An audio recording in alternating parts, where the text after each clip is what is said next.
Mr. Chairman, formally I am Ukrainian,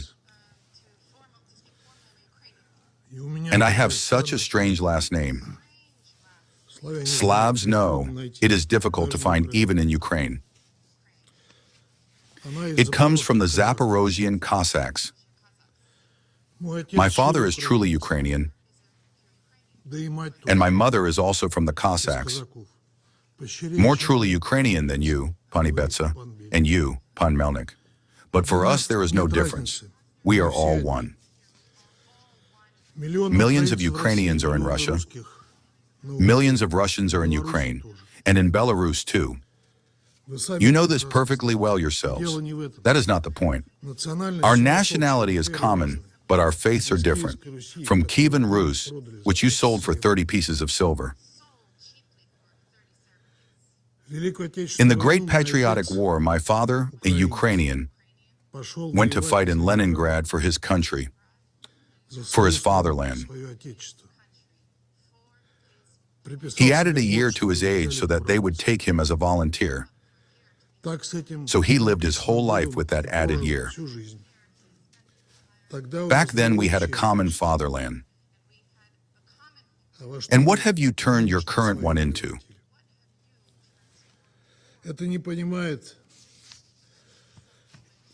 Almost no one sitting in this hall understands this or can understand it. Back then we fought the Nazis together, but now we fight alone, without you. Without those who have been turned into Nazis, for the people of Ukraine, so that they do not become the same. Yes, this has been going on for 4 years. Yes, it does not please me that people are dying. But if it must be, it will continue for as long as necessary, so that you no longer zombie walk these people. The meeting convened by the European members of the Security Council has nothing to do with either the maintenance of international peace and security or the concern for the civilian population of Ukraine mentioned in the request.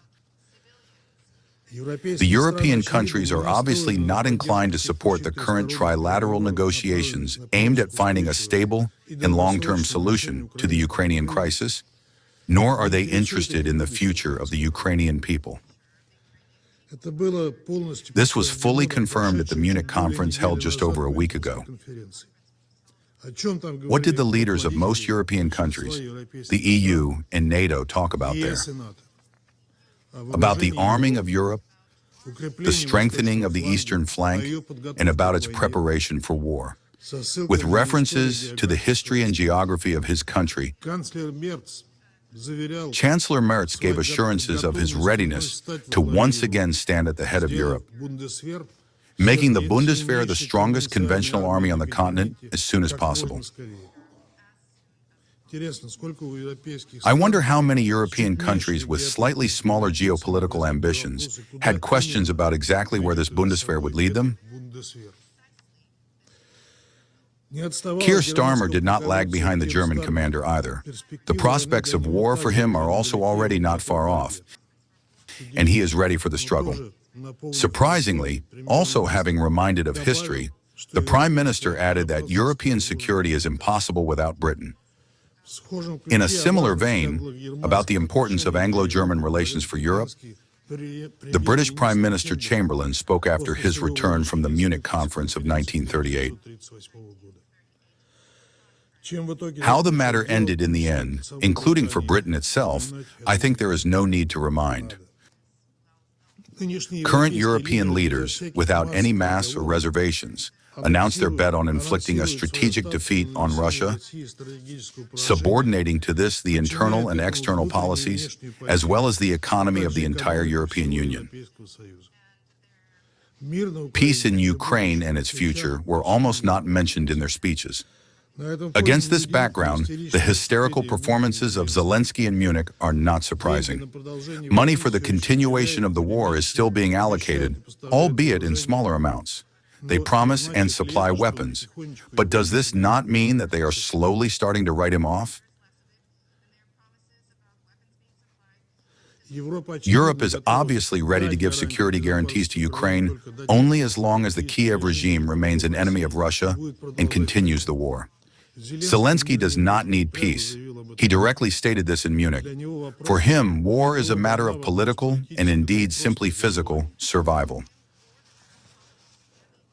Mr. Chairman, the countries of the West, primarily European ones, have played a very unsightly role since the very beginning of the Ukrainian crisis. In these days, we recall another anniversary of the coup d'etat in Kiev. I will remind you that it was specifically the Europeans in 2013 to 2014 who carried out an unprecedented interference in the internal affairs of Ukraine, which led to the unconstitutional removal from power of the legally elected president of Ukraine. It was specifically the Europeans, representing themselves as the main democratic rulemakers and sources of moral standards for all the rest of what they call the not always civilized and more often completely authoritarian world, who brought to power in Ukraine a bloodthirsty regime of a neo-Nazi persuasion, gave it carte blanche for any crimes, effectively encouraging its focus on the destruction of the Russian-speaking population. In all these years, the Western sponsors have not found a single word of condemnation for the blood-curdling attacks on peaceful residents, first of Donbass and then of other Russian regions. For 12 years in this hall, we spoke about the use of aviation and heavy weaponry against women, children, and the elderly of peaceful Donbass cities, the burning of people alive in Odessa, the persecution and murder of dissenters, and the full-scale war against the canonical Ukrainian Orthodox Church.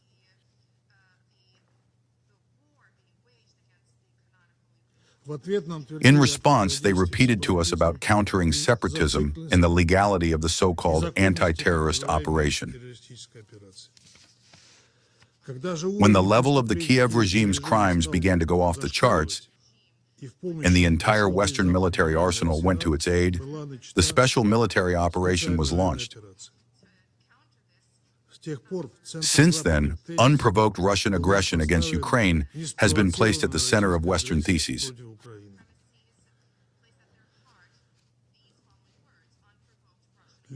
Anyone who tries to tell the truth about the lawlessness that took place in Donbass or the current strikes on civilian targets and residents of Russian regions, about the bloody Kursk operation, and even more so to provide evidence that the conflict was unleashed and provoked specifically by NATO, is immediately labeled a pro-Russian propagandist and silenced. In Ukraine, such people are forced out of the country, put in prisons, or simply killed. I am addressing my European colleagues. Whom do you want to deceive? Contrary to facts and common sense, all these years you have been molding Zelenskyy into a hero, parading peace aspirations he never had, while falsely attributing to Russia a lack of interest in peace and a focus on escalation. Any attempts by European leaders to convince the world of their commitment to the cause of achieving peace in Ukraine are shattered by facts. Today, February 24th, the Press Bureau of the Foreign Intelligence Service of the Russian Federation published an emergency report regarding plans by London and Paris to supply Kiev with nuclear weapons, or a so-called dirty bomb, as well as a means of its delivery. In the specific plan, we are talking about the covert transfer to Ukraine of relevant European components, equipment, and technologies. A French small-sized TN-75 warhead from an M51.1 submarine-launched ballistic missile is being considered as an option. It is very telling that other Western capitals, by all appearances, are perfectly aware of the full degree of recklessness of London and Paris. Berlin, for example, refused to participate in this scheme. I believe there is no need to remind anyone that such designs are not only irresponsible and dangerous, but also unlawful, as they are a direct violation of the first article of the Treaty on the Non-Proliferation of Nuclear Weapons. It is for this very reason that the authors of this adventure seek to portray Kiev's acquisition of nuclear weapons as the result of the Ukrainians' own development. Such a development of events makes it clear that British and French leaders, remaining sidelined in the settlement process regarding the Ukrainian subject, have finally lost touch with reality. Russia possesses all the capabilities to rebuff such actions. However, we hope that in London and Paris, there are still enough sane and sensible people who will be able to restrain their leaders from such inadequate steps. Unfortunately, the UN Secretary General is also playing an unsightly role in the Ukrainian crisis. He has not only unequivocally taken a side in the conflict, closing off the possibilities for the organization entrusted to him to participate impartially in its settlement, but also continues to persist in arbitrarily interpreting the UN Charter and other fundamental documents of the organization in order to bring a pseudo-legal basis under the inapplicability of the right to self-determination for Donbass. At the same time, the Secretariat continues to close its eyes to the deliberate strikes by the armed forces of Ukraine on the territory of Russia, with an emphasis on civilian infrastructure facilities, including terrorist attacks against civilians, occasionally squeezing out of itself a pathetic line about Russian victims among peaceful residents. Mr. Chairman, as is well known to everyone present, the primary responsibility for the maintenance of international peace and security is borne by the UN Security Council, which in Resolution 2774, adopted exactly 1 year ago, spoke in favor of a peaceful settlement of the conflict in Ukraine. Council resolutions have a legally binding character, and therefore all member countries of the World Organization must implement them. The Ukrainians and their European sponsors have a long track record of perfidy and hypocrisy, starting with the sabotage of the Minsk agreements, which, according to subsequent admissions by European leaders, were nothing other than an attempt to gain time for the rearmament of the armed forces of Ukraine. Just as Security Council Resolution 2202 was an empty sound to them, so the last year's document, 2774, does not meet their interests. The leaders of most European countries, as we see, consider themselves above Security Council resolutions and the principles and norms of international law. The vote that took place this morning in the General Assembly on the resolution, Support for a Lasting Peace in Ukraine, prepared by Kiev and European countries, is simply another manipulation, an attempt to throw dust in the eyes of the representatives of the Global South. It has no relation to reality or a sustainable settlement of the conflict. Mr. Chairman, since the very beginning of the conflict, we have stated that for us, diplomatic methods of achieving the goals of the special military operation are preferable. In this regard, we value the position taken by the administration and personally by U.S. President Trump. Russia approaches the trilateral negotiations responsibly and with all seriousness, participating in the discussions in Abu Dhabi and Geneva. But any agreements must be comprehensive, take into account our concerns regarding the root causes of the conflict, and lead to its real conclusion, rather than a temporary ceasefire, which the Kiev regime uses for its aggressive purposes.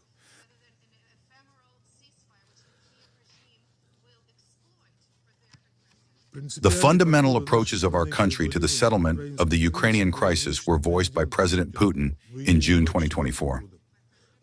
I will remind you, we are talking about Ukraine's observance of the rights of the Russian-speaking population, about its return to the non-aligned, neutral, and non-nuclear foundations recorded in the Declaration on its State Sovereignty of July 16, 1990, its demilitarization and denazification, the recognition of the status of Crimea, Sevastopol, the Donetsk and Lugansk People's Republics, and the Kherson and Zaporozhye regions, in accordance with the will of their residents, as subjects of the Russian Federation. I will remind you in conclusion of one more statement by our President, that Russia is not going to fight with European countries. But if Europe starts a war, then Russia is ready for it. You have a choice: to reconsider the reckless course toward escalating confrontation with Russia, to stop being guided by the logic of war to the last Ukrainian, and to stop torpedoing the ongoing negotiations by hook or by crook. A world in which crimes committed on the grounds of Nazism are hushed up, and adherents of this ideology are used as a tool for the realization of geopolitical interests, will sooner or later plunge into chaos. And the lessons of history in this context have the most direct significance.